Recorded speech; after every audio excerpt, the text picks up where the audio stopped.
다음으로 좀 넘어가 볼까요? 사람에 주목해보는 시간입니다. 아침엔 피플입니다. 첫 번째, 김종인 전 비대위원장이에요. 김종인 전 비대위원장으로 얘기를 해야 될지, 김종인 전 개혁신당 고문이라고 얘기를 해야 될지, 이 아리까리합니다만, 네, 다음 기사 같이 볼까요?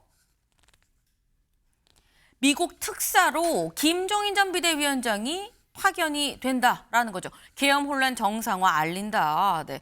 김종인 전 비대위원장이 이번에 이재명 정부의 미국 특사로 미국에 가게 됐습니다. 그런데 여기서 드는 생각이, 이재명 대통령은 민주당 소속인데? 근데 김종인 전 비대위원장은 개혁신당에서 최근까지 고문을 했었던 거 아니야? 라는 생각이 드는 거죠. 다른 당 사람을 특사로 보낸다고, 그것도 미국에. 근데 기억하시나요? 이재명 대통령이 후보 때 사실 대선 한 달 정도 앞두고 김종인 전 비대위원장을 만났습니다. 근데 그때 비공개로 만나서 저희가 지금 보여드릴 수가 없는데, 그 한 1년 전쯤에 24년도 9월에도 만나서 밥을 먹었다라는 거죠. 그때 모습 같이 보고 올까요? 고맙습니다. 네. 너무 오랜만에 뵈서 근데 월급은 좋으신 것 같아요. 걱정되는 건 많지 않습니까? 네? 걱정되시는 거 많잖아요. 지금 상황을 보면은 걱정될 게 뭐 여러 가지가 많이 있는데 그걸 뭐 억지로 해결할 수는 없는 거고 모든 걸 이렇게 뭐 성급하게 한다고 되는 일이 없어요. 네, 맞습니다. 순리에 맞게 그냥 지나가게 내버려 두는 거지. 네, 김종인 전 비대위원장 보면 틈틈이 자주 만났었던 것 같아요. 근데 드는 의문 이거죠, 소영재 배우님.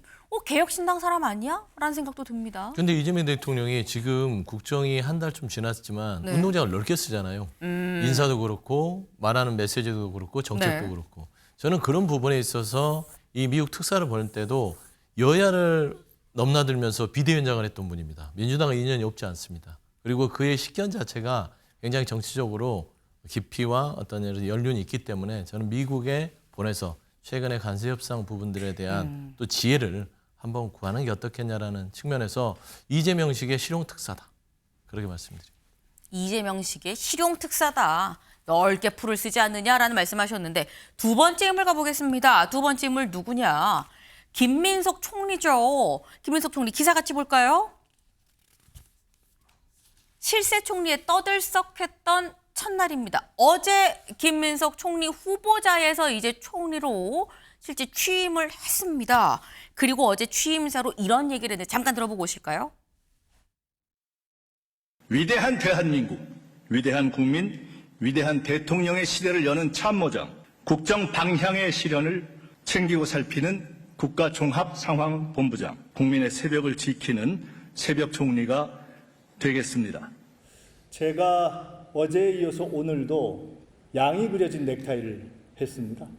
어제는 파란색 바탕이었습니다. 양은 사회적 약자를 상징할 것입니다.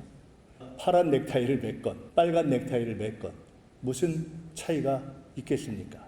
사회적 약자들을 단 한 명이라도 남겨놓지 않고 구하자. 네, 지금 이런 얘기를 했죠. 약자 찾는 일에 파란 넥타이건 빨간 넥타이건 무슨 차이가 있겠냐. 파랑 빨간 요거 좀 묘합니다. 네, 넥타이 색깔이 중요한 건 아니고요. 실천이 중요한 거라고 봅니다. 그리고 사회적 약자 당연히 챙겨야 되지만 네. 정치적 약자도 배려해라. 전 국민의힘과의 협치가 매우 중요하다고 생각합니다. 근데 지금 김민석 총리가 여러 군데를 많이 다니면서 어려운 현안들을 많이 풀고 있어요. 좋은 점입니다. 그러나 이제 약간 이런 감도 있는 것 같습니까? 이재명 대통령이 이재명 정부가 출범하면서 맞닥뜨린 여러 가지 어려운 사안들이 많아요. 의정 갈등이라든지 또 농림부 장관 유임에 따른 농민단체 반발이라든지 이러한 것들에 대해서 민원을 해결하는 일종의 민원형 총리가 아닌가. 그렇게 되면 오히려 본질을 놓칠 수 있다라는 걱정도 있습니다.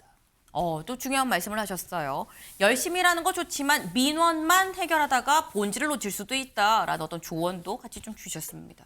저희가 준비한 소식 오늘 여기까지입니다. 오늘도 좋은 하루 보내세요.